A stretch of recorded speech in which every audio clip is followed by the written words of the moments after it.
माहिती देणाऱ्या विविध कलाकृती असतील.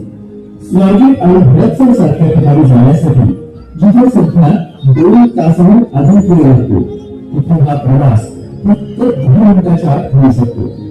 असे पूर्वज आपले परिश्रम आणि काम करण्याची प्रामाणिक धडपड आणि नेतृत्व हेच म्हणजे याचे खरे उदाहरण आहे. कात्रजचे भव्य प्रवेशद्वार आणि ट्रॅफिक मुक्त कात्रज हे स्वराज भोग्यांचं सत्व आहे. हठात कोणत्या भोग्यांनी अनेक प्रश्न मांडले आहेत. जिथे कधी तिथे आम्ही आणि एक काय या एकमेव तत्वाला चालत आपल्या कामावर स्वराज महेश बाबर यांनी आपली सामाजिक बांधिलकी जपलेली आहे. गरज आहे ती फक्त आपल्या पाठिंब्याची.